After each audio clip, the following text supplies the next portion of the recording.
Okay, I was going to wait for the World Series game to end, and I told some people I'd go live and see me live after the World Series. But I mean, they're in the 11th inning. I don't know when it's going to end. Maybe it'll end by the time I get done with this. Anyways, coming on again. Thank you so much for those praying for me, and I really appreciate it. The health journey, so much more. Wow, there's a lot going on, right? And as I said last night, and I'll continue sharing some stories from my second book. There it is, which many of these stories are considering for the documentary, more so the movie than the documentary. Some of these stories of my past, where I came from, how I got to certain places in my life, what are some of my influences, on the creative art side.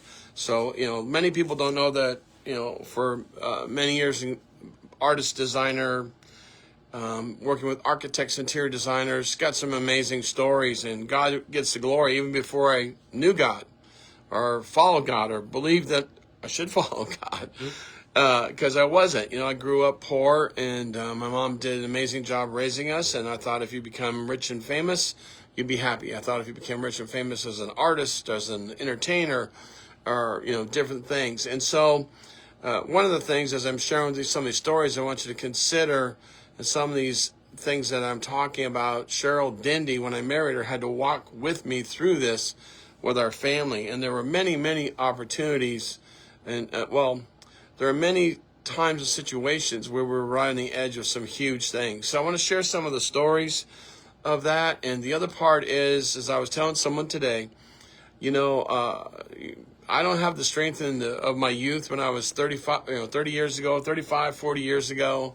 I'll be 67 next month, November 13th. But I have not lost my creativity. I have not lost the ability to hear God on some very interesting projects. And I worked in all kinds of mediums, and I still do. But, with the limitations of some of your health things, you have to switch some things up. And so I'm so grateful in this past 5 years, as I've gone through sickness, illness, COVID, dying twice, coming back.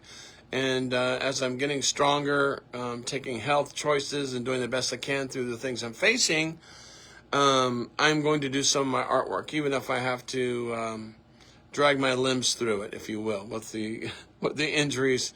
I'm still going to do that. It's because it's part of leaving something for my kids, my grandkids, and others, and to kind of be an example too, to press in and press on. Don't never give up. So I'd like to start, and I've got the book right here. And again, thank you to Barb McCarroll, my artist friend, and I have many artist friends, but Barb, amazing, doing the painting for me. Will be on the second book here, The Fire Starter. And like I said last night, I will be weaving some of the different things, kind of setting the scene for you of different places in my life, what happened, where some of the influences are. But I hope and I pray, and as I'm sharing this, you'll see the gift, some of the gifts that God's given me. Some of the, they all came from Him, really. Some you can develop, and some are just God-given. And it doesn't necessarily mean I'm saying all mine are that level, but I do have some friends that it's pretty obvious that they were just absolutely God-given. So anyways, let me go on here, and if you're watching the World Series, what a game, okay? So this is called The Walk of Faith. The 8th grade woodshop teacher looked at me and said, "Bobby, we have never had a student do a project this large, but because you're passionate to do it and have the skills to do it, I will okay your project." Remember, that's 8th grade. "Since I was very young, I never saw things the way other kids did, or adults. As I was growing up, whether it was in woodshop or art class or writing stories." Disney, I profile Disney and a lot of the things they do. Do you know what Disney does best? Some of you think it's the churros there, those big giant cinnamon things. No, that's not what they do best. Some of you might think, well, it's the animation, it's the whatever, and the art. No, that's not what they say they do best. What they say they do best, Disney, is tell stories. Storytellers. I think I'm somewhere along the lines of a storyteller. I know it's going to be hard to believe, but I'm actually, I'm registered with the Cherokee Nation. I think it's just the high cheekbones, but I'm registered with the Cherokee Nation. And I have my native card and everything in there to show that, the bloodline and everything. And it's really interesting that of the 7 tribes of the Cherokee, My particular tribe, apparently, that came from were the storytellers. That's interesting. Since I was very young, I never saw things the way other kids did or adults. As I was growing up, whether it was in woodshop, art class, or writing stories, the norm in class was draw this mountain, paint this sky. These are the materials you will use, and you'll need this for this project. And everyone else is making the same project. I would always ask for more paint, more wood. Can I have a different topic to write about? The high school art teacher looked at my project one day and said, "How did you do that?" Looking at my stained glass design, I told her, "I don't know. I never got good grades in woodshop or writing class because I did not like to do the required assignments that would bring my grades up." Anybody else? Becoming a nightclub DJ when I was 18 years old was an amazing opportunity to use some of my creative abilities. You know, the music, the lights, the technical side of putting different songs together to move, entertain the crowd. My passion for art and creativity and different materials did not go away. Actually got more stimulated by the music. It was mostly a matter if I had the time outside of my nightclub lifestyle to work on my art. One of the nightclubs I was a DJ at, the owner of the nightclub also owned a tile and marble and granite company, and that was my introduction into the marble and granite world, and that was in 1986. I was a DJ at night, designing and building stone furniture during the day. I was buying marble and other stone slabs and creating furniture. I was taught how to cut and fabricate stone by a master craftsman from Mexico. He would soon become a really good friend and a mentor. He did not understand my contemporary designs, but that would change soon as we built together furniture through a few friends. I was introduced to flagstone. Yes, a very popular sandstone, and it was not long before I was taking marble and granite equipment and sanding and fabricating flagstone. And that really took off with some interior designers and builders because I was creating things in stone that architects had never seen before. And the word started getting out about my designs and the fabrication of the sandstone that I was doing. And some amazing doors opened for me in the art world. I started incorporating glass, fiber optics, metal in the designs with the stone. Things were about ready to just take off. You think becoming rich and famous is the answer to a happy life? Do you think that? Do you think that's it? Or at least I always thought so. I'm the oldest of 5 children. My father was a drug addict and alcoholic. I never knew my father. He was never in my life. I think maybe I remember him being around for a total of just a few weeks. So making something out of myself in my life is going to be a big deal to me. And that's what I was after. My mom did her best to love us and keep us alive. She's an amazing woman who had to learn how to survive with 5 kids. Becoming rich and famous is many people's dreams. It's the American dream. Marketed to us on TV and movies, isn't it? Right? Yeah. There's so much more down here on earth. Yeah. It's not so easy. Because people are subject to real life. People bleed, people cry, and people break down. That's down here, right, on earth. It would not be until I was 31 years old that I would truly find out through Jesus what life and purpose on earth was all about. I continued on with my art and stone designs. It was amazing the people and the connections that came into my life. One of my sandblast suppliers of flagstone has seen one of my marble tables that I had designed and built out of travertine. It had hundreds of cuts and designs of fabricated stone pieces in its design. Parts of the table were sandblasted and acid washed. And they said, "Bobby, we are connected to one of the largest stone companies in America. And they have a monthly magazine very popular with architects and builders and suppliers. They asked, would it be okay if we submit pictures of your table to its yearly contest of up-and-coming artists in stone?" Wow, I thought that'd be awesome. I told them sure. So they sent the magazine some pictures of my table. A few months later, they called me and said, can you come by our office? We have something to show you. When I arrived at their office that afternoon, they showed me the stone magazine that had just come out that month and showed my picture of my table that was picked as one of the top stone designs for the year. I thanked them for showing me the magazine. They told me, "Bobby, this is going to open some doors for you in the stone world." And they were right. It was only a few months later that I would be introduced to one of the top interior designers in the Southwest, and her clients were listed as some of the richest in the country and many from around the world. I got a call one day from an architect that I had done some work with. He said, "Bobby, you need to call this interior design company. I have already told them about you. This architect was famous for helping the top golfers in the world design golf courses. He was hired to go out with the golfers and the landscape designers into the desert areas as they would describe what they wanted. He would do renderings right on the spot. He was amazing. He taught architectural design and rendering in form at one of the largest colleges in the country. He was also hired to do some very, very high-end homes. I called the interior design company that he mentioned. He set up an appointment with the interior designer and her associates. They said, bring whatever you want to show us.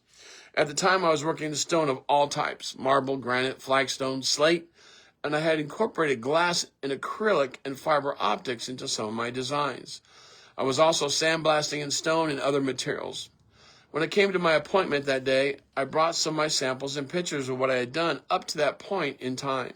At the end of our meeting with the interior designer, I looked at her associates and said, I am going to get the credit for discovering Bobby. She said, I hope when you're rich and famous, you do not forget us. And then she laughed and her associates smiled. Also that morning, I showed them some of my conceptual drawings of things that I wanted to build. The interior designer looked at me and said, what art school did you study at? She said, where did you study form and design? She asked, did you go to Europe to study? I said, no. I flunked art and crafts in school, and they all laughed. I just see things differently. She said, apparently. She said, my husband owns a very successful custom home building company. She said, I have a few homes that I would like to use your talents on. I told her that would be great. I did not have a shop at the time. I was renting a house and using the garage as my shop. I did not have anyone helping me. It was just me and occasionally my friend from Mexico when I needed him. I was still a DJ at night with a lifestyle of drinking and entertaining people, and it was taking its toll on me physically, and I knew it. Being a DJ entertainer was one of my creative outlets. Over the next few months, the designer and associates commissioned me to design and build a few projects in their multi-million-dollar homes. At that time, they were designing and building for some of the very high-profile people, entertainers, sports celebrities, and some very successful people from around the world. So here is this art student, me, who flunked art in grade school and high school, standing in a multi-million-dollar home with interior designers showing me the colors and the materials that they were using for the projects. And they asked me, what do you think? And then they would pull out the blueprints for these homes and say, what do you think we should do about this, Bobby, or do about that? And I said, someone needs to teach me how to read these blueprints. Laugh out loud. And they did. More stories of my art world experiences coming again in this book. I was very familiar with the latest and greatest equipment of sound and light. I have friends that installed equipment for live DJ nightclubs. Some of the clubs that I worked in had well over $1 million in sound and light design. I was visiting one of the equipment suppliers for light one day when he showed me these voice-activated, sound-activated neon tubes about 3 feet long. I told him I need a few of these. He had 4 left in his showroom and more in order. So I left that day with 4. I had an idea, creating some abstract airbrush designs with spray paint on canvas that was 3 feet by 6 feet. You know, that creativity did never leave me. And if I went somewhere, I don't care what medium it is. If I see it, I'm getting ideas creatively. And that's why I'll backtrack a little bit, for the longest time, maybe back in 1990 was I was first introduced to, some friends were doing computer designs and started the very early days of computer animation, asked them if I wanted to be a part of that. I said, nope, you guys never sleep. You show me some of that and I'll never sleep either. So it would be all these years later that I finally kind of jumping into all that. After I painted the canvas, I installed these neon tubes behind the canvas, and I set the sensitivity sound at many different levels. I took the first paintings over to the interior design firm that I now have been working with for 2 or 3 years. When I gave them a demonstration of the painting, they asked how much. We love it. I told them, and they said, sold. They got me a check, and I called up my light supplier and said, you're going to need to order me some more of these lights. He laughed and said, I already put in the order when you left my showroom that day. It wasn't long after I got a few more lights, I started working on a few other paintings. I decided one day to drop by my friend Joe's house to show him my neon airbrush paintings. Joe could build, weld, fix just about anything. He is very creative and can turn someone's piece of junk right into something amazing. He saves everything, and he can do that, and he did. He had about an acre of land that you'll find some of the most unusual things that he built. He liked the paintings that day and said, "Hey, would you like to see more?" I said, "Would you like to see more when I'm finished?" A few days later, Joe called me and said, "Bobby, there were some people here looking over my stuff. They're making a movie and setting up in downtown Phoenix. They've taken a city block to set up their set, and they came by to see if they could buy some of my stuff and rent some of my bigger things that I've built. They told me they're looking for extras to fill the set with futuristic artists, and I thought of you, and the set designer will be here tomorrow at 10 in the morning. You can come by and show them your work." I said, "Sure." He said the movie is called Knight Rider 2010. It's about what's happening as the world is ending and people are trying to survive. The scene is a street market with all kinds of vendors, and they're looking for artists and vendors. I said, "I'll see you tomorrow, and thanks, Joe, for thinking of me." I went back to my friend Jeff's house, and I said, "We need to make a few more paintings, and quick." He laughed and said, "What are you doing?" I told him the story, and he said, "If you get in the movie, can I be an extra with you?" I told him, "Sure." The next morning, I got to Joe's house early to wait for the set designers from the movie. They came exactly at 10 a.m.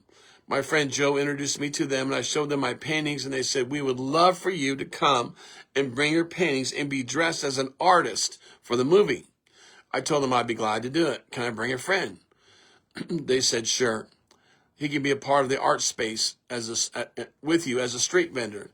They said, "Absolutely." They told me what time to arrive the next day and that wardrobe would dress us up for the part. I told them thank you very much. As I drove to my roommate's house, I was thinking, he's going to freak out when he finds out he can be an extra with me in this movie. Things are about to get really crazy. Seriously. When I got to Jeff's house that day, I told him he was going to be an extra in the movie with me, and he was very excited. I said, "It's going to be a long day tomorrow. We have to be there by 7 a.m., and we will be there well into the evening." Jeff didn't care. He just wanted to be a part of it all. I told Jeff, "They're going to dress us up as artists, but I have an idea." I told Jeff, "Give me some of your clothes that you want to wear tomorrow." He looked at me with a grin and said, "What are you up to?" I said, "Do you have a long coat or a shirt and a hat and some pants I could have? By the way, do you have some old shoes I can paint, Jeff?"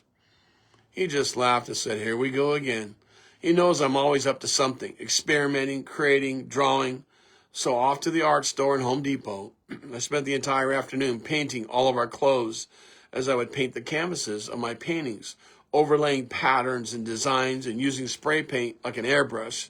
So from the head to the toe, we now blended in with the paintings that I had done on these canvases. Jeff said, "We need to let these dry in the clothesline till morning." I agreed. Early next morning, we got our clothes, hats, jackets, and dress and headed out to downtown Phoenix to the movie set. When we arrived to check in, they told us where we'd be setting up my paintings, and I said, Jeff and I would be sitting next. They told us Jeff and I would be sitting next to the paintings during the filming. Everyone was hustling around. Extras were checking in. The movie crews were busy. A lady came over to me and Jeff with a clipboard and said, "Who are you?" I told her, and she said, "Oh, yes, I see you're here on our list. I will check you off the list." She said, "Your wardrobe is amazing. How did you get that from our wardrobe department already? We have not sent anyone over there yet." I looked over at Jeff. He just smiled, and I told them I made the clothes and painted them to go along with the paintings. She said, "It looks great." She said, "You can go over to wardrobe now and check in with them so they can check you off their list." She gave me and Jeff directions, and we walked over to the wardrobe trailer where we were greeted by some very busy ladies. They said, "Hello, love your outfits." One of the ladies looked back over her shoulder to the other ladies and said, "Come look at these outfits." Two other ladies came out from the racks of clothes and told me and Jeff they loved the look. They asked, "Where did you get those clothes?" I told them I made them and painted them to match the paintings that they're using on set. They said, "Great job." I told them thank you, and they checked off our names, and we were released to go back to the set. We were told just to wait in our artist area. I told Jeff there will be a lot of hurry up and waiting today, Jeff. I hope you're ready for that. Jeff was smiling. He said, "I love it. Not everyone gets to do this." And I thought, that's true. Look how God arranged all of this. A few other extras came by to say hi to us. About 45 minutes later, we got instructions that that was going to take place, and when they were shooting what they were shooting in the upcoming scene, the lady with a clipboard came by with a man next to her. She said, "This is the director of the movie. I want him to see your paintings and your clothes that you painted." He introduced himself and said, "This is great, and it's great to have you here." I told him, "Thanks for letting us come." The lady said, "I'm the assistant to the director. If you need anything, let me know." I told her, "Thank you," and they walked off. Wow. Jeff and I were just a few extras and got to meet the director. I looked over at Jeff and he was still smiling. It was about an hour later that they started filming. We just watched as they were filming different scenes. Our scene did not come up yet, and it got close to lunchtime. When they called for the lunch break, they had a box lunches for all the extras. They had about 4 food catering trucks just outside the set along the street. They set up the large tents for everyone to eat at. After lunch, we headed back to work and back to the set. Later that afternoon, they got to the scene where the actors were walking down the rows of vendors and they would be passing us. They told us as they come by to pretend you're painting and look up when they walk by. So as the actors came by, we did as we were directed. And there you go. Our moving debut, a blip on the movie screen. That's if we don't get cut out. I told Jeff, that's it for us. He loved it so much. We were just waiting for the further direction. When the assistant to the director came by and said, "Bobby, can we use you too for another scene?" I told her, "Sure." And then she had someone come over to us and explain the scene we were going to be in, so that they set it up and we had to walk by as the stunt people were in a big fight. In action, everyone moving, we're moving, and they said, "Let's reset and do it again." So the fight scene breaks out again, and I'm almost get run over, and then later we break for dinner. Then the director comes over and tells me and Jeff, "You guys are released to go and have dinner. The caterers are ready under the big tent." When we got there, we were the first ones in line to go through the buffet. I looked around. I did not see any of my fellow extras in line, but the cast of the movie. So Jeff and I just sat down with the cast. We're both looking around like, how did we get here? The assistant comes by and says, "Enjoy your meal. We want to use you two for a scene coming up after dinner." One of the actors asked me, "So what part did you play in the movie?" I told him I'm just an extra that created the paintings in the marketplace. He said, "Oh, I saw that. You did create the wardrobe too, right?" I said, "Yes." He asked, "Are you having a good time?" I looked over at Jeff again, smiling away, and said, "Most definitely."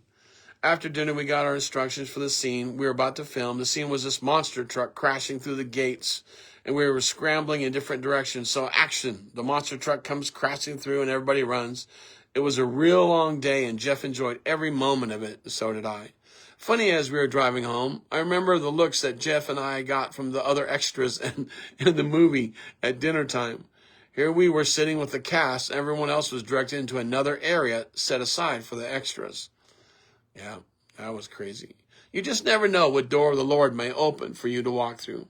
I had an opportunity to share with my walk with God with a few people on the set that day, including one of the actors who was a Christian. It was the next morning when I went to pick up my paintings at the set. It seemed like a natural thing to me to be among these creative people. I had a feeling I would be around filmmakers somewhere down the road in my life. I just wasn't sure when. This is another part, and it's part 2. It's called The Artist, Performer, and Designer. My phone rang. It was the design firm that first discovered me. They said, "Bobby, we are calling for Nancy. She wants to know when you would be able to meet her at her offices." I told the designer on the phone anytime this week. She set up the day and time for me to come in. Nancy was the owner of the design firm and famous throughout the Southwest and the country. I arrived that day for my appointment, and I thanked Nancy for her time because back then, her time was hundreds of dollars an hour. She said, "Bobby, I want you to meet a friend of mine. He is one of the biggest movers and shakers in the art world. He is the senior partner at one of the largest law firms in the Southwest. He sits on all kinds of boards for public art museums, and so much more. I told him about you, and he wants to meet you as soon as possible." I told him that I would get the credit for discovering you, she said, and then she laughed. They were good friends. Nancy said the law firm is a part of moving into the top 9 floors of the new downtown building called the Arizona Center. She said, you probably have heard of it. I told her I have. She said he has quite a reputation in the art world. He collects art from around the world, and much of it is in his penthouse downtown. I told Nancy, thank you for thinking of me. I never could tell these designers that I was just a poor artist, a craftsman. I couldn't. I'm hired to create and deliver. They did not care where I made my art. They just wanted me to make sure I could deliver what I promised to build. She gave me his phone number and said he's expecting you to call. When I called that afternoon, I had to go through 2 secretaries to reach the personal secretary. She said, Bud is expecting your call. Please hold. Bud came on the line and introduced himself. He said, Nancy speaks very highly of you, Bobby. I said, I really enjoy working with her and associates. I said, I've been doing work with her for almost 3 years. Bud said, when would you have time to come visit me? I told him, pick the day and the time, and I'll be there. He said his personal secretary would call and schedule a time. I told him thank you and look forward to seeing him soon. Wow. Did I just talk to a legend in the art world? Laugh out loud. Apparently, and very true, by the way. The morning of my appointment with Bud was pretty crazy. For me, gathering my samples to stone designs, paintings with voice activation, neon behind the canvas, fiber optics, a few drawings of project that I wanted working to complete. I knew my relationship with Nancy and her design firm is what qualified me to meet Bud, so I did not want to let Nancy down. I went downtown to the office building. His office was in a high-rise. I went there the day before just to be familiar with the area of the law firm. Bud was a senior partner in one of the largest corporate office buildings at that time in downtown Phoenix. So I will be bringing my artwork up an elevator to one of the floors of this high-rise building. I was figuring how much time I would need to navigate from the parking area to actually getting to the office. The law firm was huge. I was grateful I knew where I was going. I was not used to being downtown. I wanted to make sure I knew my way around, so I scanned out my route the day before my appointment. When I arrived at my appointment that day, I didn't use the parking garage. I parked on the street, paid the parking meter for a couple of hours, pulled out my moving dolly, and started loading all of my samples. It was a straight shot from where I parked to the entrance of the building. I loaded the dolly with everything I could. I had one shot at this, and I knew it. When I got off the elevator to my floor, I was blown away by all the art. When the elevator doors opened, I pushed my cart to the reception area and told the receptionist behind the counter, I have an appointment with Bud. She said, he's expecting you. Let me show you to the conference room. As I pushed my cart to the conference room, I was amazed at all the beautiful art that was on the walls. And as I approached the conference room, a lady walked up to me and introduced herself as Bud's personal secretary. She said, when you are ready and set up, please let me know, and I will tell Bud. He already knows that you have arrived. I told her thank you very much. She asked if I needed anything to let her know. The view of the city from this conference room was amazing. I set up all my samples and then walked out the conference room to let the secretary know I was ready. She said, I will let Bud know. A few minutes later, Bud walked into the conference room. I introduced myself and said, hello, it's great to meet you. He said, I told Nancy you were coming today. Bud asked me, so what is your favorite medium to work in? I told him I love stone, but I've been mixing many mediums together in my designs, metal, glass, acrylic, fiber optics, and more. I told him I have a background as a DJ and worked with lighting and special effects for 15 years. I showed Bud the glass and the marble edges and the work that I was doing that was backlit. This is a long time ago. People were not doing any of this. He said, how did you do that? I said, fabricators told me you cannot shape marble and glass together because the glass would break because of the heat. I told Bud, I found a way to cool the glass while fabricating these 2 edges and the surface at the same time. The travertine and sandblast edges were also backlit with fiber optics. I explained about the paintings that I've done with voice-activated neon behind the canvas. And I brought one with me. He really liked those paintings. I showed him some rocks that I had bonded together with layers of acrylic that were lit in the stone using fiber optics. Again, no one at that time was doing any of this on any market at any level. I also showed him some of my metal designs and pictures of a couple of water features that I had done, and Bud asked, is there any medium that you cannot work in? I said, I don't think so. I told him I also work in ceramic. I will try to create with anything. And I told him I used to make high-end contemporary furniture with an artist friend of mine. Bud loved the custom grand edge work that I designed. He said, Bobby, the law firm has been here in this building for many years, and we have one of the most prestigious corporate art collections in the entire country.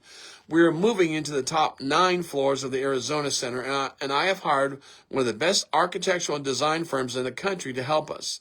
They are based in San Francisco and have built half of Silicon Valley and the major building projects around the world. I would love for you to meet the project architect. I told Bud that'd be great. He said he will be here next week. Yep, you got that, next week. And I will have my secretary call you about what day and time to come.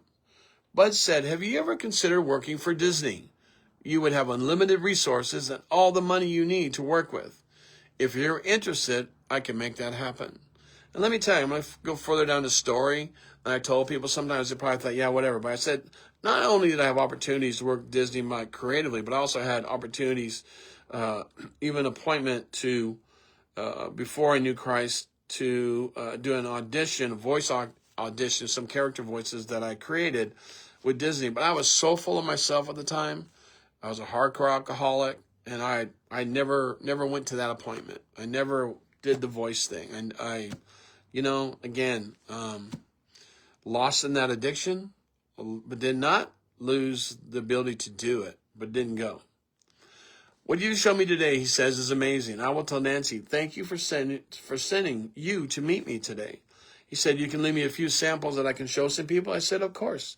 I'll see you as soon as I left the meeting that morning. I thought, wow, I wonder where all this is going to go. God truly opens up some amazing doors. And God truly opens some amazing doors when I'm faithful to just do what he asked me to do. I got a call from Bud's personal secretary to let me know the day and time for my appointment with Mr. Wong, who was the lead project developer for the design firm they had hired. The secretary asked if I would be bringing my artwork to show Mr. Wong. I told her, no problem, I absolutely will. I arrived at my appointment that day with my artwork and more samples to show Mr. Wong, and that I did sandstone with an acrylic backing. I sandblasted designs through the half-inch sandstone to the acrylic that I bonded to sandstone and then backlit it with fiber optics. Again, nobody at this time was doing any of this. Both Mr. Wong and Bud loved it. Mr. Wong loved my designs and my stonework. The granite marble was especially interesting to him. The glass and marble applications I was doing had never been seen before anywhere. And Mr. Wong said, you need to come to San Francisco and make a presentation to some architects and designers that work for our company. I told Mr. Wong, I would love to come, and he said we would arrange it. I was working on an experiment with copper patinas and sandblasting designs. I had inlaid some of my stone designs with liquid acrylic resin that really got their attention. Bud said, Bobby, I would like you to go work with Mr. Wong to come up with some art designs for a new section area, some of the common areas of our offices. I said, I'd be glad to. Mr. Wong said, you can call me Clifford. It looks like I'll be seeing you quite a bit. I asked him how long he would be on the project. He said until the completion, and that would be a few more months. He said, I come over from San Francisco every other week and stay a week, and then he's off to Germany to work on a $1 billion building. He said there's a high-tech industrial building in Germany that he is helping with for his company. Clifford said, Bud and I will give you my phone number, and I will be in town the next week to follow up on the progress of the 9 floors of the Arizona Center. Yeah, I told Clifford, thank you for your time. And Bud said, I will take Bobby over to the offices. So I'm still involved with this, and I'm still wondering where all this is heading. I was wondering where all this is heading. I wasn't sure. Bud said, Bobby, let's take a tour of our corporate art collection while you're here. I told him that would be great. As we walked down the hall, Bud started to describe different artists' work as we walked. He commented on the different pieces of art and the paintings that were on the wall. It was like walking with a tour guide at an art gallery or a museum. He occasionally looked back at me and said, of course you know this artist. And then he'd say their name. I didn't have the courage to tell him, don't have a clue what you're talking about. It said, when we finish this floor, I'll take you to a few other floors. Every floor had artwork throughout it. Wow. How did I get here? And I was thinking, how did I get here? Every floor. Wow. You know what? I kept thinking, who's Bud going to introduce me to next? I was looking forward to meeting up with Clifford the next week at the new high-rise building and see how they designed the offices for these high-rise, these 9 floors. The secretary called me the next day and said, Bobby, can you call back in about an hour? Bud would like to talk to you. I said, sure. I called back in an hour and the secretary put me through Bud. And I said, hello, how can I help you? He said, I'd like you to come over to my penthouse. I'm going to redo some things there, and I would love for you to see what's going on and what you think about it. He asked, are you available tomorrow afternoon? I told him, sure. He said, I will leave your name with the security guard for tomorrow. I arrived at the penthouse the next day in downtown Phoenix. The security guard led me to the elevator and rode up with me to his penthouse. The elevator doors opened, and there was a beautiful display of pictures and paintings on both sides of the hall that led to his door. I walked slowly and looked at all these amazing paintings and photos. I rang the door, and Bud opened the door and said, welcome, Bobby. Let me show you around. Wow. Paintings, sculpture, and other art pieces filled the main living area. I'm sure Nancy's interior design firm would have something to do with this. It was so beautiful. Bud said Nancy and her designers were responsible for the interior. Just then, a lady walked by us. Bud said, this is my housemaid who runs the place. She said, Bud could not run his life without her. Bud said, that is true. He said, Bobby, I'm friends with every major curator. Let me just back this up. Flunked art, flunked crafts, whatever like that. Eventually come to God. Now I'm serving God. I've been doing my artwork right up before I came to know Jesus, and then now right after. He said, Bobby, I'm friends with every major curator of museums around the world because I buy and sell art around the world. Besides what you saw at the law firm. He said, you see this wood carving here? I looked at this amazing contemporary piece about 5 foot long and curved and bent with amazing grain. It was incredible. It was like polished glass. Bud says, this piece I will have on loan to the Louvre Museum in Paris, France. Hopefully I said that right. It was created in Africa. Its current value is $180,000. I have a collection of these pieces that will be on loan to museums around the country.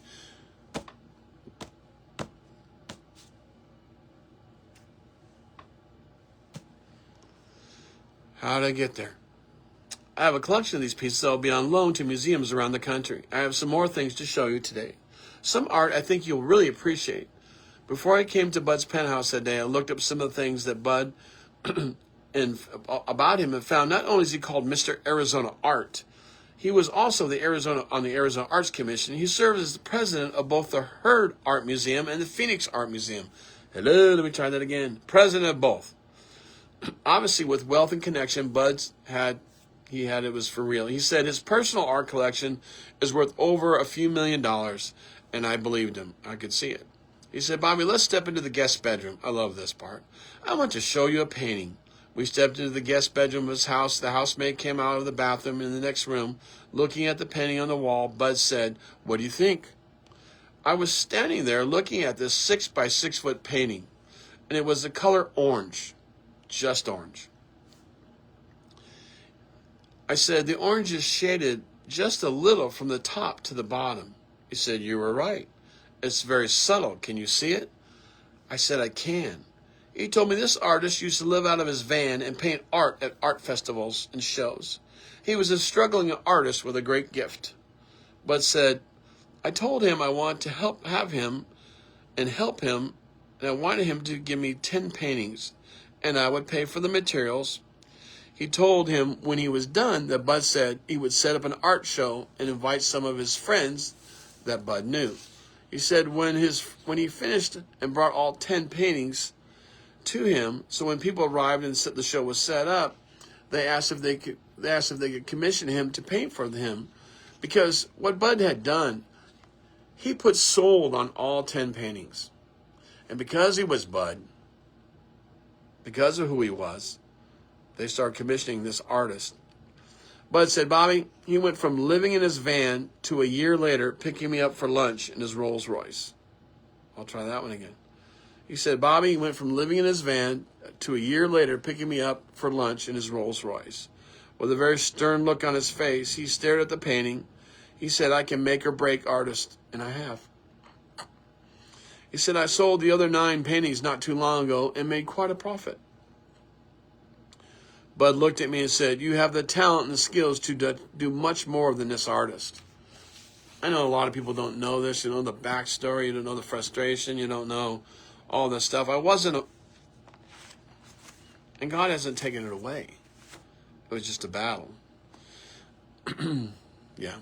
Bud looked at me and said, "You have the talent and the skills to do much more than this artist. I know you told me you were newly married.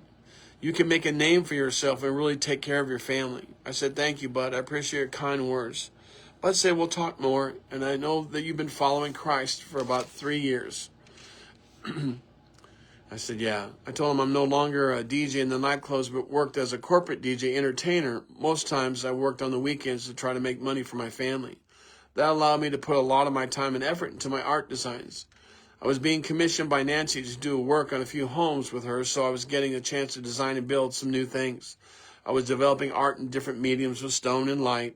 The next week, I got a call from Clifford to meet him at the Arizona Center building. I was going to take a tour of some of the floors they had been working on for the law firm, but it never occurred to me that my work might be a part of the interior design on any of these floors of the law firm. I was just following my lead from Nancy in the Lord.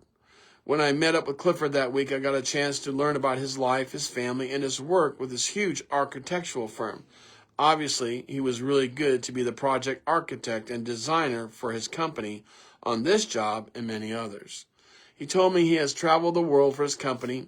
He talked about his education and his young family. He said the company is good about not keeping him gone for many long periods at a time from his family.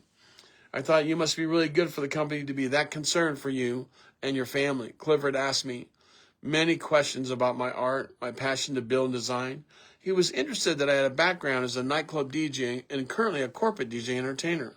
Clifford walked me through the different departments of the building and the floors of the law firm throughout the 9 floors. It was amazing and so incredibly designed with all the art that had been added to it.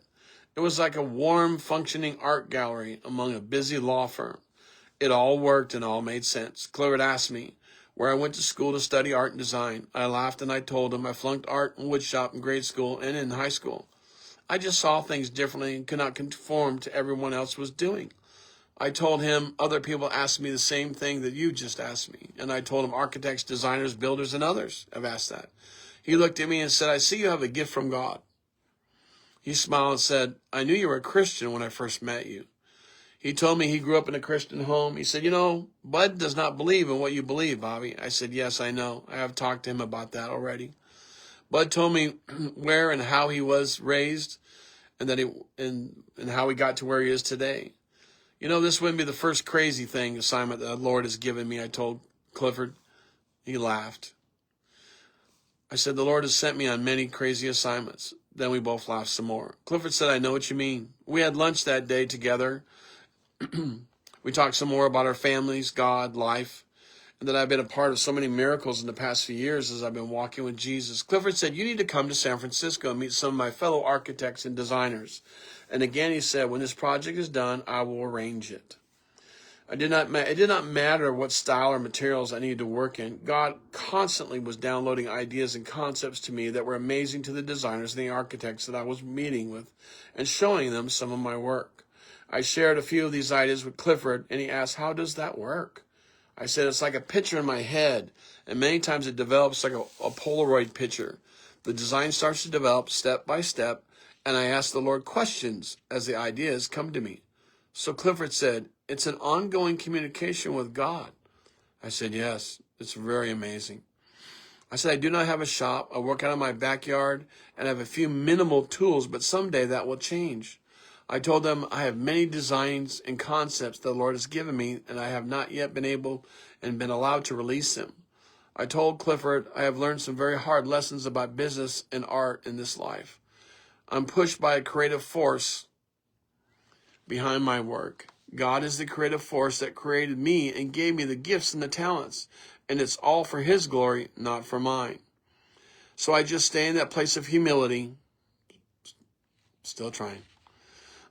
It's not easy when people want to lift you up as being special in the entertainment world or the art world or anything else. Most artists just want to create and not be in the fishbowl of life.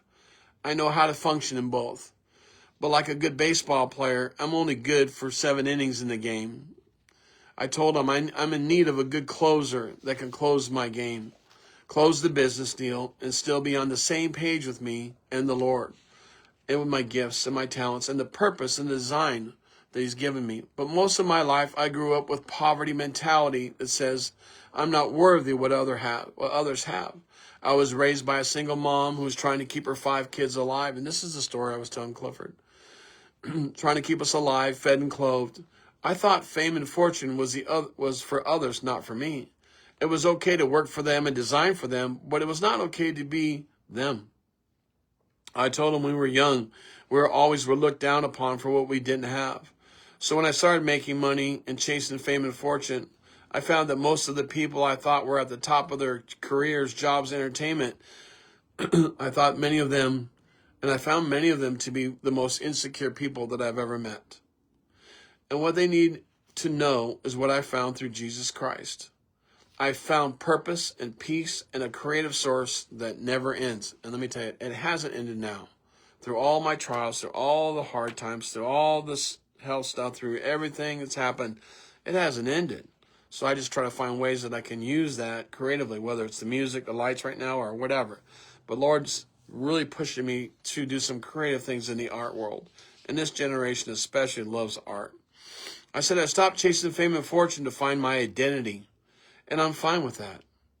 I found it through Jesus. Now I'm just following him and going anywhere and anywhere he tells me to, that Jesus wants me to go. And I'm still making mistakes, still learning, but never giving up. I'm in such awe that the Lord would use someone like me. Getting rid of poverty mentality. I was created to help a generation come to know that they are loved. And this is my calling. I was helped to create a generation to come to know they are loved and that they have purpose. I have a lot to learn. I'm not intimidated by wealth or power, and I'm not been around him from the outhouse to the penthouse. Nope. I have a lot to learn. I'm not intimidated by wealth and power. It just seems a natural fit to me. If I stay humble and usable by God, and that's a daily, hourly process, then I laughed. I thought Clifford was going to cry. It's not what people have in life that impresses me. It's what they do with the little or the lot that God has given them. Can I try that again? It's not what people have in life that impresses me. It's what they do with a little or a lot that God has given them. Clifford said to me, "It is quite amazing that God has opened this door for you to meet Bud." I looked at him and said, "Bigger doors might be meeting you." His eyes were still full of tears. The next day, I got a call from Bud's personal secretary. She said, "Bud wanted to know if you can meet him tomorrow at the new offices on the main floor of the building." So she gave me the time, and I said, "I will be there." The next day, I went to the office tower and met Bud on the main floor. He said, "Let's go up the elevator." Bud told me as we were going up, "You know, the law firm is on the top 9 floors of this building." I said, "Yes, Clifford took me around a few days ago." He said, "What he probably did not tell you is that each elevator door that opens, there'll be a work of a famous artist on each floor directly across from the elevator." And Bud said, "I have picked 9 different artists that I have collected from around the country and around the world." He said, "You know, my connection with the Hurd Art Museum and the Native American artists," he said, "all the artists have committed to each floor, these different artists. But my Native American artist is not sure if she can make the timeline of the grand opening of our new offices and the corporate meeting space. So I'd like you to tell me what you would create if you were given an opportunity to be one of these artists." Are you kidding me? Wow. The elevator door opens, and Bud says, "This is the space for the art." It was directly opposite the elevator door. I looked over at the space, and then a picture came into my head. I saw a stone bookcase made of Arizona sandstone or flagstone and famous books carved out of stone, and the titles of these books are sandblasted and using copper patina to paint into the book titles. I would be using stone and copper as bookends. So I told Bud what I saw. He looked at me and said, "I love it. Can you do that with a $60,000 budget? Could you get it done by this day?" I said, "Sure." You never say, I said, "Sure." You never say, "Let me think about it," right? So I said, I told him I could do it. He said, "I'll call you after I finish talking to this artist." Wow. You know, I was beyond excited. excited that day because all this famous artists from around the world, Bud is every kind of museum, all this stuff like that. So he takes me up this elevator, and he's like talking to me. I told him, thanks for considering me. This was a crazy opportunity. A few days later, he called me to tell me the artists would be able to make the deadline. I told him, thanks for considering me. He said, we will be done with everything in a few weeks, and I will call you to tour with me to all the floors. We have the entire corporate art collection moved over to our new offices, and then I would like you to come. I told him I would love to. Later that afternoon, Clifford called me from San Francisco and said, I heard you didn't get the job for the art outside the elevator. I told him it was quite an honor to be even considered among all these incredible artists from around the world. I said, I grew up in a very poor area in Phoenix, just a few miles down the road. I said, my day will come. Thanks for calling me. I'll talk to you soon. Yeah. I'm going to keep going. I know it's been long for some of you, but I just want to get to some of this because there's so many. This is maybe some of the reasons why the producer, directors are considering some of these stories from the movie. There's a lot that they can pick from, And the other thing is I'm calling some people, and with the challenges I have physically, I am going to create some things in different mediums best I can. And if nothing else, I think just to have those things, they'll be for sale. Oh, they'll be for sale. And I even called a designer I worked with 40-something years ago, and she said, are you still alive, Bobby? And I said, I am. She's in her 80s. She said, wow. When you have something, let me know. I'd like to see it. It was before COVID, and I went and saw her, and she goes, wow. And then COVID happened, and then the world shut down.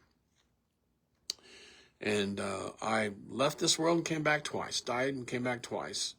And I thought through all these months, these past couple of years especially, would I ever be able to do something maybe along these lines or creative? And there's all kinds of different things now in the lighting industry and sound and the different materials and stuff like that. It just can be overwhelming. And I'm like, Lord, just let this loose me. The thing that I never had was I never had a backer. So as we're making things, we're trying to feed the family and trying to do everything. I never had someone just giving in to me and just saying, here's 50,000 or here's 100,000. Yes, I was doing some projects that are 20 or 30 or 40,000 at the time, making maybe $10,000, $8,000 off that stuff. And as time went on, the ability to go even to be worth more was coming, but some other things happened. And so I wasn't share with you a few more of the story concerning the art world. This is a continuation of the chapters titled The Artist, the Performer, DJ, and Designer. Over the past 35 years following Jesus, there have been so many awesome, crazy, powerful stories to share about Jesus. Some in the church, many outside the four walls of the church, loving and serving people, and many in the marketplace of life. I've experienced so many amazing miracles that following Jesus, there have been many times where I was so close to some amazing breakthroughs in art, business, designs, and so much more. Probably get a little idea of that. That's just one little area. And I wouldn't change it for anything. A few months ago, a trusted friend called me and said, God is going to restore to you everything stolen from you and your family. She said, many Christians will not understand this and what you're doing, though. But you're going to go back and do everything you used to do many years ago and connect with people that God used you to meet many years ago. Wow. And God's going to redeem, restore, and recover everything for you and your family. I told her, but I believe this is going to be a lot. She laughed and said, I know it will. It's for your family and for the kingdom of God. And there's the other part, the kingdom of God. And the things on your heart. I told her I believed this. I believed and I received this has been in my heart for many months. The truth is, it's my time and my day will come. And that's right now. And I will pass everything on to my children and grandchildren and the generation of young people today and tomorrow. So I'm putting these stories of my life together for the second book, and I'm aware of the promises still over my life and my family. I'm really pushing through to have all these stories together in a few weeks. So this is part 3 of the artist, DJ, performer, and designer. Just recently, I shared with a film company, a very large faith-based one in Pampa, Texas, and shared with the director of operations of my company. It's about time for my movie of faith to come forward. And that's what's happening right now, and I appreciate your prayers. Can't see it in my checking account yet, but it's happening. He said, I believe it's your time, Bobby. We need to get you over here to Amarillo. I told him, the Lord willing, I'll see you soon. Something big is about to break for me in Jesus' name. Part 3. My soccer friends and I were always up to something. We were teenagers at the time and had been playing on the same soccer team for a few years. Yeah, I love this story. All right. Wait, I messed up.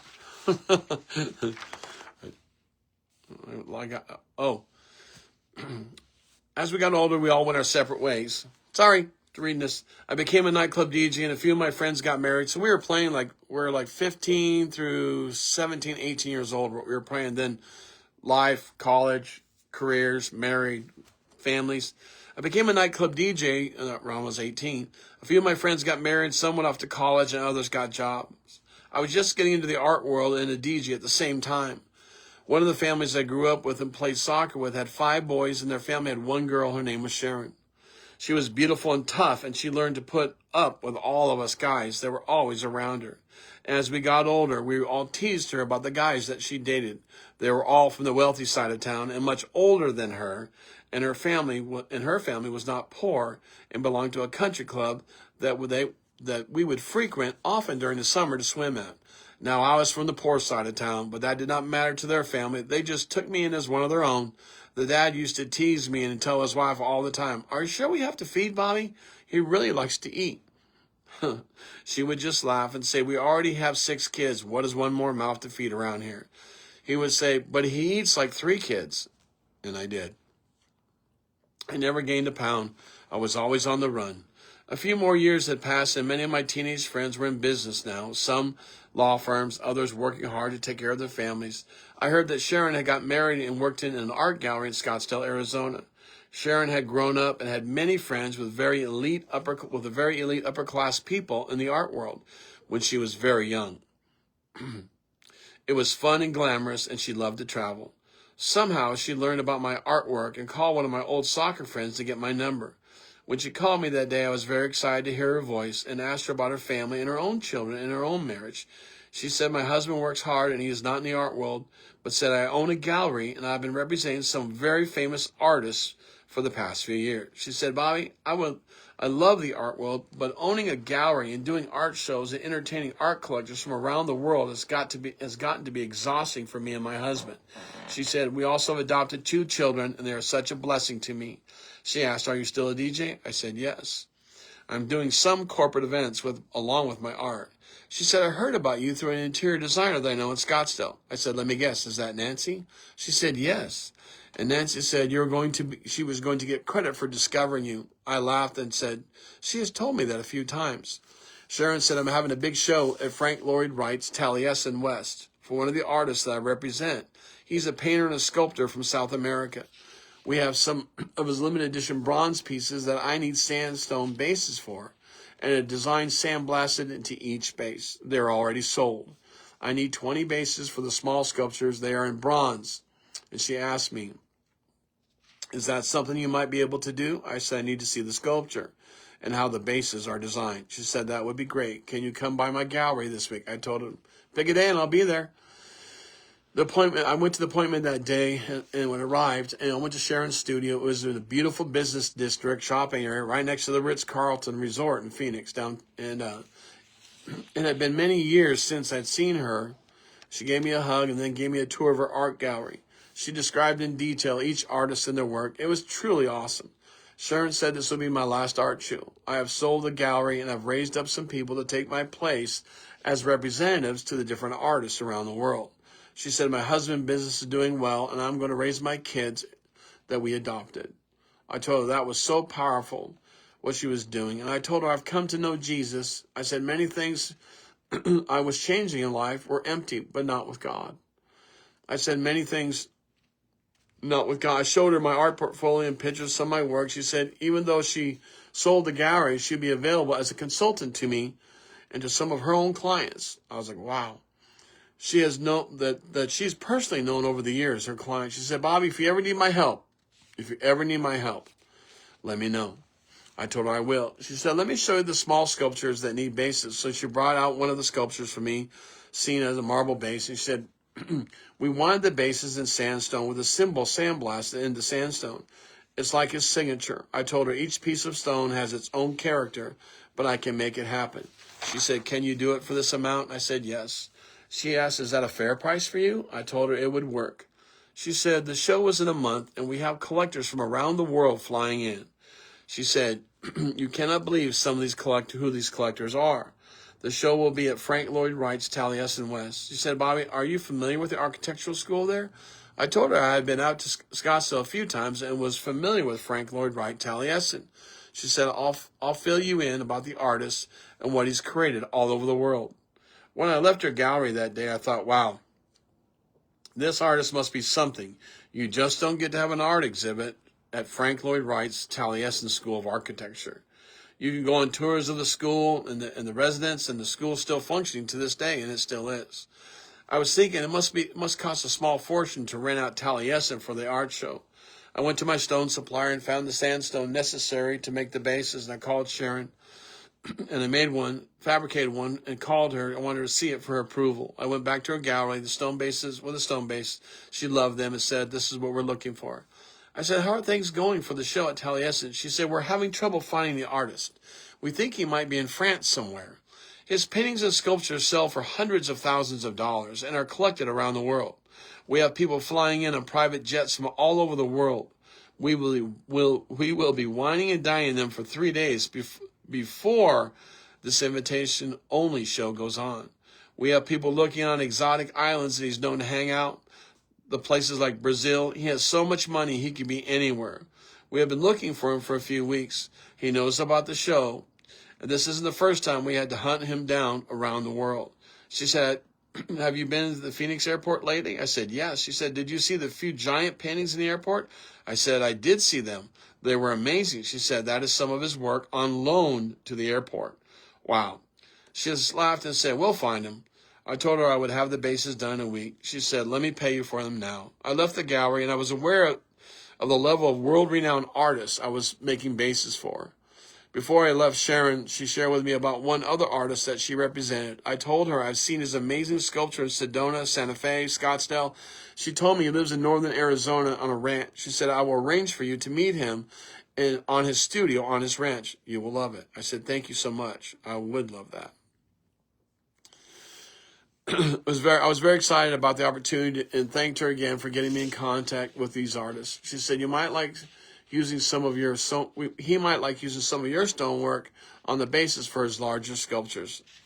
It's crazy what doors God can open for you. I was thinking, wow, there are so many people who haven't even seen what I'm able to do. Maybe that day will come. Sharon had invited me to come to the art show and see some of the artists' work. She said there will be food there, and catering company said that the catering company that she uses is amazing. I told her that I would love to and to come, and of course I never pass up free food. She remembers our time when we were young and eating at her house all the time, and she laughed and said, so did I. I finished the stone bases and delivered them to her. When the day of the show came, I got dressed up a bit and headed out to Taliesin. I got there an hour early to look around and just take it all in. Over the years, I have had a few designers and architects tell me some of my designs remind them of Frank Lloyd Wright. Wow, true story. That was very interesting. I've always loved the way that light can enter a room and play off the furniture and the interior of the room, and actually using light as a sculptural element. And I've always been fascinated with architecture. As I was walking around Taliesin, I felt like I was at home. Everything was inviting to me. The show was about to start, and the guests had arrived, and the artist was there greeting some of the people as they were coming in. Sharon introduced me to the artist. He thanked me for the bases I made for him for his sculptures. I told him it was great to be able to help. The artist introduced some of his new paintings and sculptures to the invitation-only crowd. Sharon said all these people will have one or more of his works in their homes, corporate offices, and some other business ventures. Being there that night was an honor. I could not help but think of the things that I've gone through. To be there and to meet Frank Lloyd Wright and have an opportunity to be with him.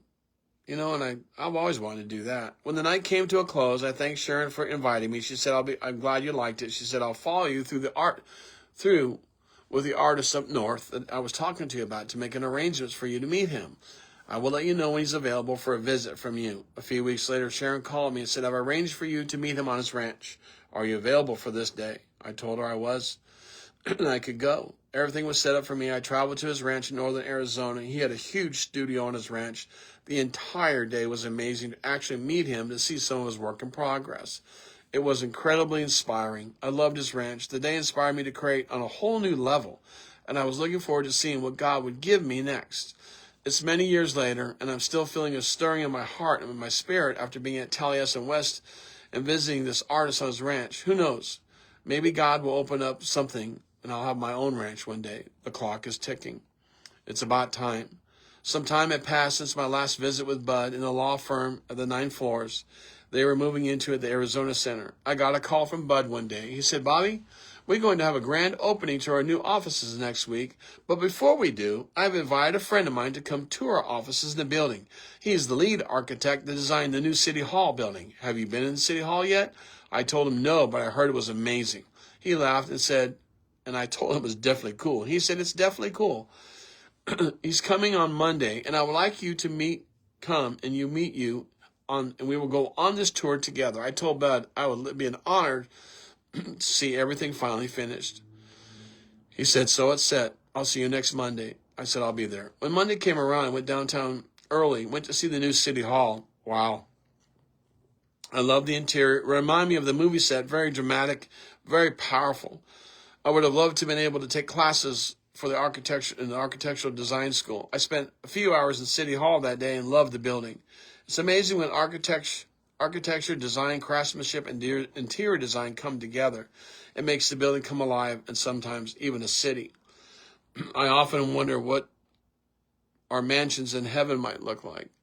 Jesus said when he went to prepare a place for us that we'd have them. I wonder if there are heavenly architects. Laugh out loud. I just know the Master Creator does not need our help, but it would be fun. I showed up on time after visiting City Hall, and Butter introduced me to the architect that designed City Hall. I told him I spent some time at the building this morning. He told me if I wanted to go on tour of that building, he would arrange it. But said, let's get started.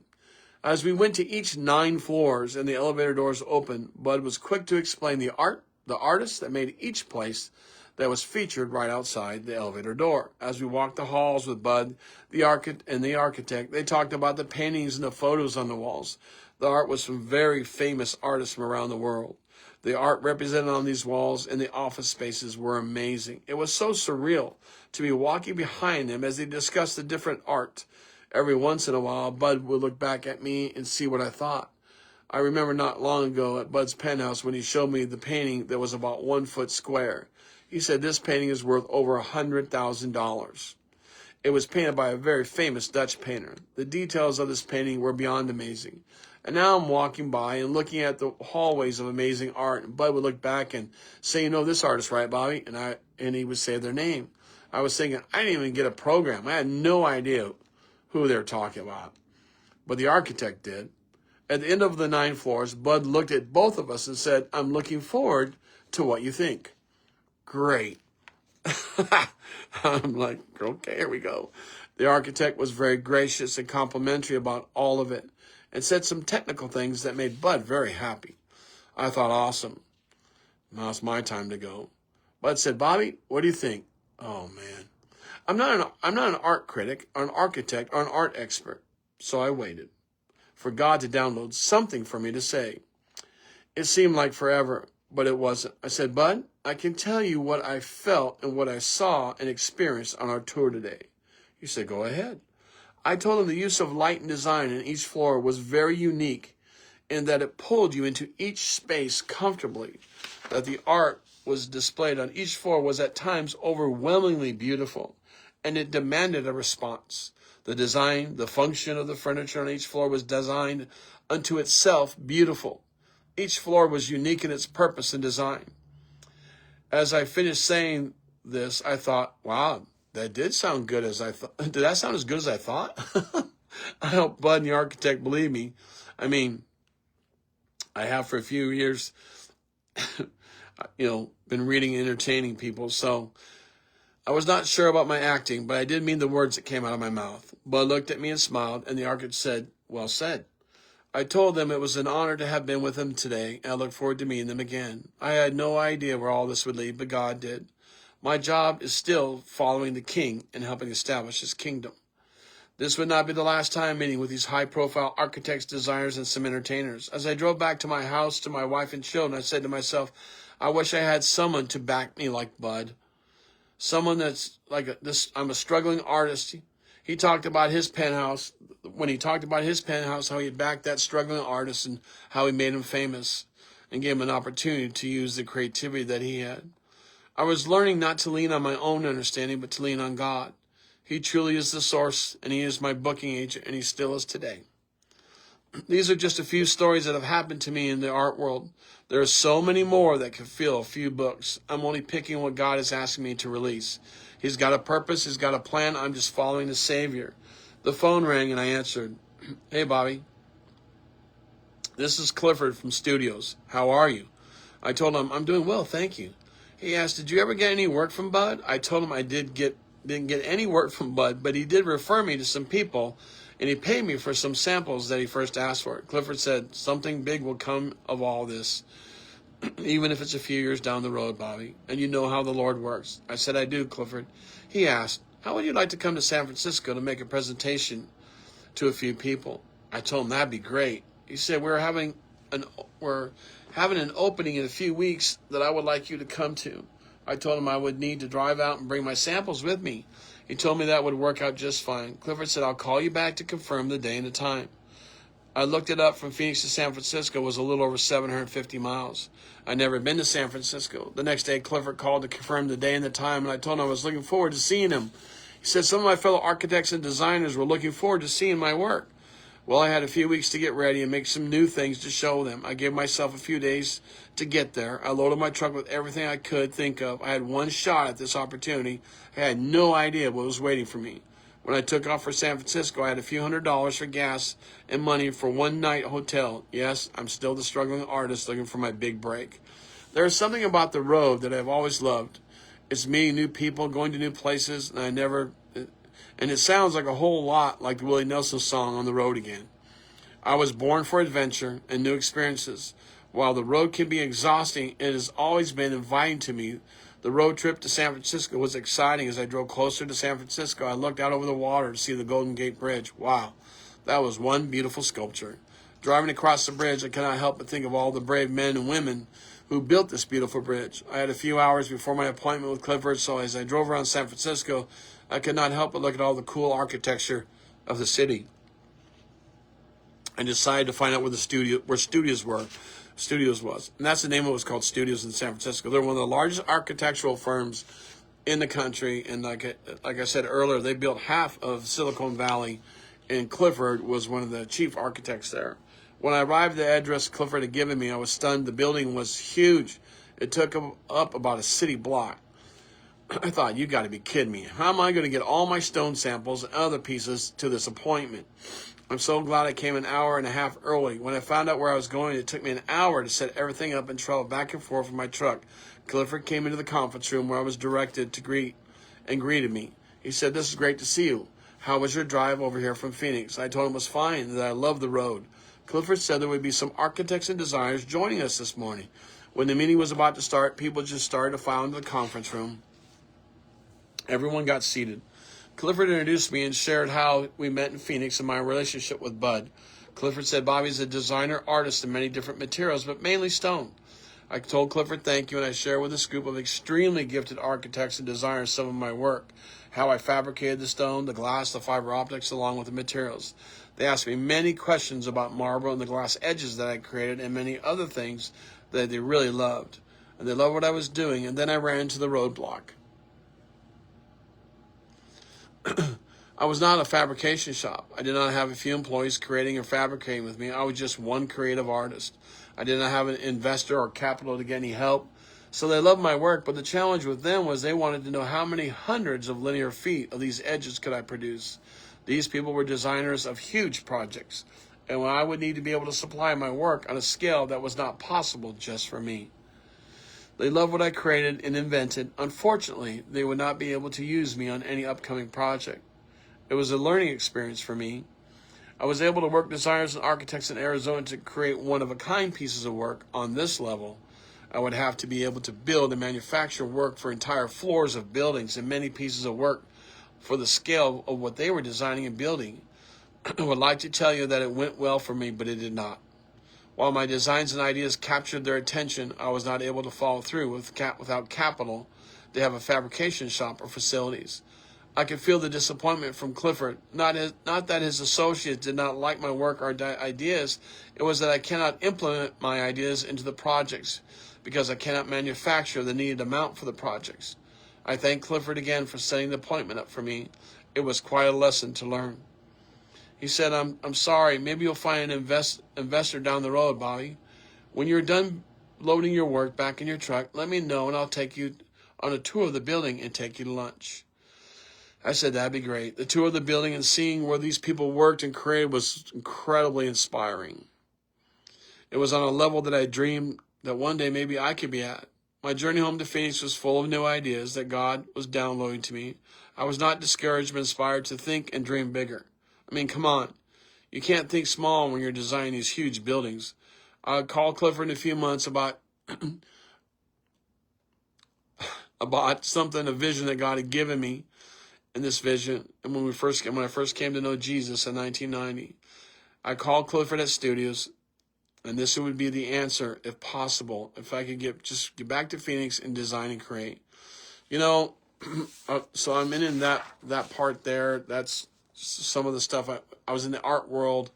There are many other things in the art world, even like I was telling you about the Bud Jacobson, the interior designers and decorators. But I would also come to design some things that many people you see now, 30 years later, in various places. But I never had the backer. I never had the money to let me create.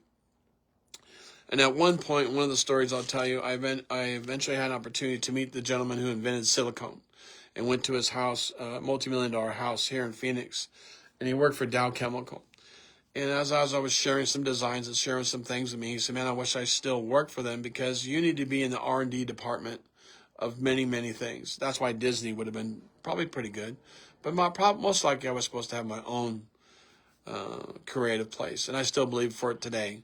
So whatever limitations I might have, I'm still pushing forward. I'm sharing with you these stories in the art world. I'm going to start creating some things best I can. Again, God has not... I probably have more designs and creative ideas that I have in stone, glass, steel, other materials, fiber optics. The materials and the things I could use are way beyond what they were 10 years ago, 20 years ago, 30 years ago for sure.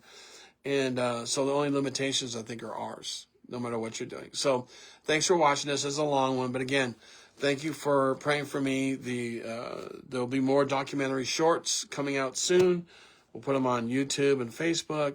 And they are talking to people about the movie. And so it's only taken 17 years, but here it is. And so we'll see where that goes. And so they have, the directors, producers, they have some of these stories, and they're very interested in incorporating the before I knew Jesus, the art world, the entertainment world, the craziness of the worship music, and the manifestations of God's glory and his presence, how it all intertwines, how I come to meet Cheryl, and the journey of faith that is still ongoing. I'm still doing it. So thank you so much for watching. Please like, share, subscribe. Isn't that what they say? Please like, share, subscribe.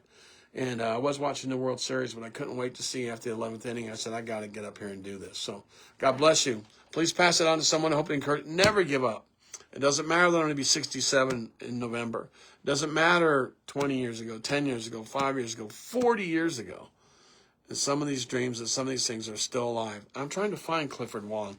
There's a story that I will read somewhere in the next few days about him, about a vision that I had. And I actually called him at Studios and flew to San Francisco on Christmas Eve day because I needed an answer that only he could give me about a project that I was doing. John, love you. Elaine, hello. Karen, love you guys.